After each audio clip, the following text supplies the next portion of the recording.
जय सिया राम। मित्रों स्वागत है आप सभी लोगों का अपने इस यूट्यूब चैनल लाइफ ऑफ सनातनी में, और स्वागत है आप सभी लोगों का श्री रामचरितमानस रामायण के एक और नए अध्याय में। तो मित्रों, जैसा कि आप सभी लोग जानते हैं कि पिछले वीडियो में श्री रामचरितमानस रामायण को अयोध्या कांड में दोहा क्रमांक 268 पर समाप्त किया था, और आज यहीं से आगे बढ़ने वाले हैं और यहाँ पर जो कथा चल रही थी उस कथा को भी आगे बढ़ाने वाले हैं। तो मित्रों, वीडियो को लास्ट तक जरूर देखें और यहाँ पर श्री रामचरितमानस रामायण के अयोध्या कांड में जो सुंदर सुंदर से दोहा चौपाइयाँ हैं उनका भी आनंद लीजिए। चलिए, तो बिना कुछ देरी के वीडियो में आगे बढ़ते हैं, और वीडियो में आगे बढ़ें उससे पहले हमारा आपसे बस एक ही छोटा सा निवेदन है। यदि आप लोगों ने अभी तक इस यूट्यूब चैनल लाइफ ऑफ सनातनी को सब्सक्राइब नहीं किया है तो नीचे जो सब्सक्राइब का बटन है उसे दबा कर चैनल को सब्सक्राइब कर लें, साथ ही दबा लें बेल आइकन घंटी को। चलिए मित्रों, अब बिना कुछ देरी के वीडियो में आगे बढ़ते हैं। जय सिया राम। सानुज पठियई मोहि बन कीजिए सबहि सनाथे, न तरु फेर यही बंधु रो नाथ चलऊं मैं साथ। छोटे भाई शत्रुघ्न समेत मुझे वन में भेज दीजिए और अयोध्या लौटकर सबको सनाथ कीजिए, नहीं तो किसी तरह भी यदि आप अयोध्या जाने को तैयार ना हो, हे नाथ लक्ष्मण और शत्रुघ्न दोनों भाइयों को लौटा दीजिए और मैं आपके साथ चलूं।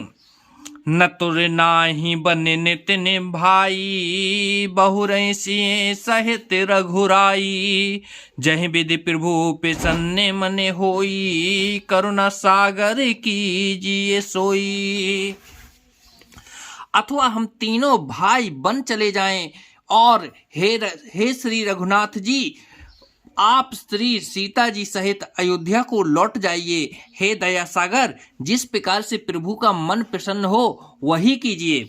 देव दीन है सब मोहे अभारू, मोरे नीति न धर्म विचारू, कहूँ बचन सब स्वार्थ हेतु, रहत न आरत के चित चेतु।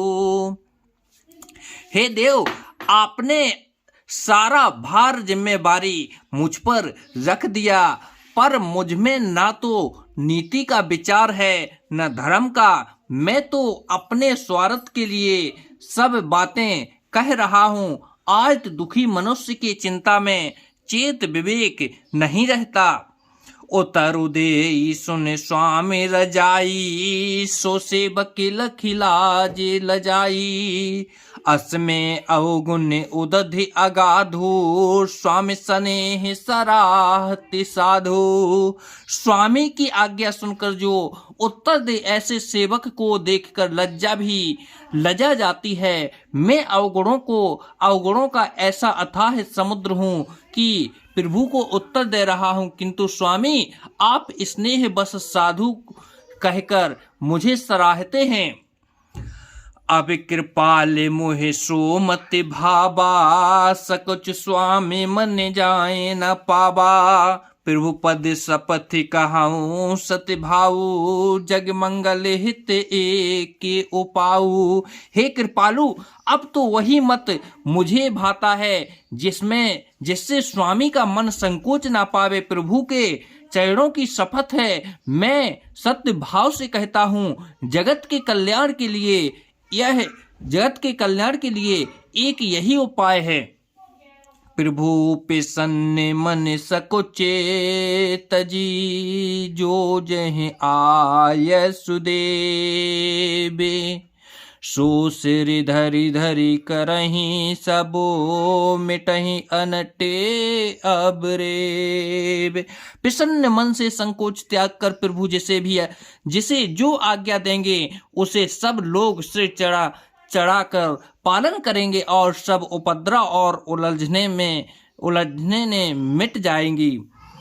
भरति बचन सुचि सुनि सोर हर से, साधु सराहे सुमन सोर बर से, असमंजसी बसे अवध निवेशी, असमंजस बस अवध निवासी, प्रमुदित मन तापसी वनवासी। भरत जी के पवित्र वचन सुनकर देवता हर्षित हुए और साधु साधु कहकर सराहना करते हुए देवताओं ने फूल बरसाए। अयोध्या निवासी असमंजस के बस हो गए कि देखें अब श्री राम जी क्या कहते हैं। तपस्वी तथा वनवासी लोग श्री राम जी के वन में बने रहने की आशा से मन में परम आनंदित हुए। चौपाही रहे रघुनाथ संकोची, प्रभुगत देखी सभा सब सोची। जनक दूत तह अवसर आए, मुनि वशिष्ठ सुन बेगे बुलाए। किंतु संकोची श्री रघुनाथ जी चुप ही रह गए। प्रभु की यह स्थिति मौन देखकर सारी सभा सोच में पड़ गई। उसी समय जनक जी के दूत आए। यह सुनकर मुनि वशिष्ठ जी ने उन्हें तुरंत बुलावा लिया। कर नाम तिन्ह राम निहारे, बेस देख भय निपट दुखारे। दूतहि मुनि बर बुझी बाता, कहूँ विदेह भूपे कुशलाता। उन्होंने आकर प्रणाम करके श्री रामचंद्र जी को देखा। उनका मुनियों का सा बेस देखकर वे बहुत ही दुखी हुए। मुनि श्रेष्ठ वशिष्ठ जी ने दूतों से बात पूछी कि राजा जनक का कुशल समाचार कहो। सुन सुख चाहे नाये महिमा था, बोले चरे बर मोरे हाथा। बूझ बिराउर सादर साई, कुशल है तु सो भयऊ गोसाई।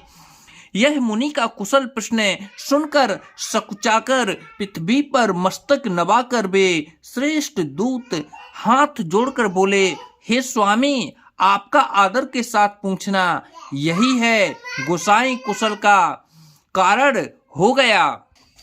नाही ता कुशल नाथ के साथ कुशल गई नाथ।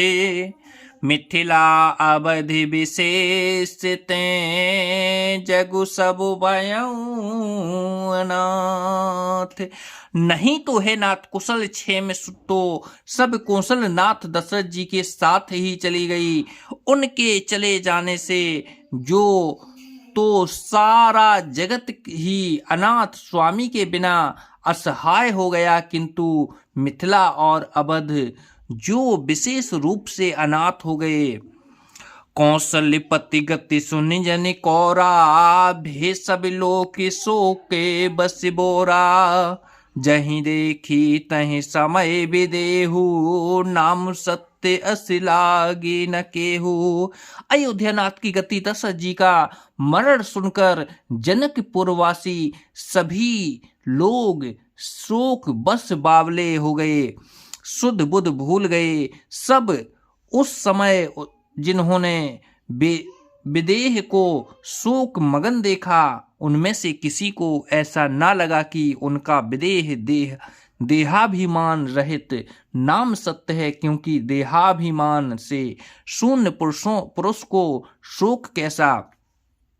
रानी को चाल सुनते नर पालहीं, सूझे न कछु जस मनि बिनु ब्यालहीं। भरत राज रघुबर मन बासु, भा मिथिलेश हृदय हरासु। रानी की कुचाल सुनकर राजा जनक जी को कुछ सूझ ना पड़ा, जैसे मणि के बिना सांपों को नहीं सूझता। फिर भरत जी को राज्य और श्री रामचंद्र जी को वनवास सुनकर मिथिलेश्वर जनक जी के हृदय में बड़ा दुख हुआ। नृप बूझे बुद्धि सचिव समाजू, कहूँ विचार उचित का आजू। समुझ अबध असमंजस दो, चलें कि रहती न कछु को। राजा ने विद्वानों और मंत्रियों को समाज से पूछा कि विचार कर कहिए, आज इस समय क्या करना उचित है। अयोध्या की दशा समझकर और दोनों प्रकार से असमंजस जानकर चलिए या रहिए किसी ने कुछ नहीं कहा। नृपहि धीर धर हृदय बिचारी, पठय अबध चतुर चरिचारी। बूझ भरत सती भाऊ को भाऊ, आयहु बेगी न होई लखाऊ। जब किसी ने कोई सम्मति नहीं दी, तब राजा ने धीरज धर हृदय में विचार कर 4 चतुर गुप्तचर जासूस अयोध्या को भेजे और उनसे कह दिया कि तुम लोग श्री राम जी के प्रति भरत जी के अवदाव, अच्छे भाव प्रेम या दुर्भाव, बुरा भाव विरोध का अर्थात पता लगाकर जल्दी लौट आना, किसी को तुम्हारा पता ना लगने पाए। गए अबधि चरे भरत गति, बूझे देखे करतूते। चले चित्रकूटहि भरतो, 4 चले तेरे होते। गुप्तचर अबध को गए और भरत जी का ढंग जानकर और उनकी करनी देखकर जैसे ही भरत जी चित्रकूट को चले, ते बे तिरहुत मिथिला को चल दिए। तो जय सिया राम मित्रों, आज वीडियो को यहीं पर समाप्त करते हैं और कल के वीडियो में फिर यहीं से आगे बढ़ेंगे। जब तक के लिए जय सिया राम मित्रों, जय सिया राम।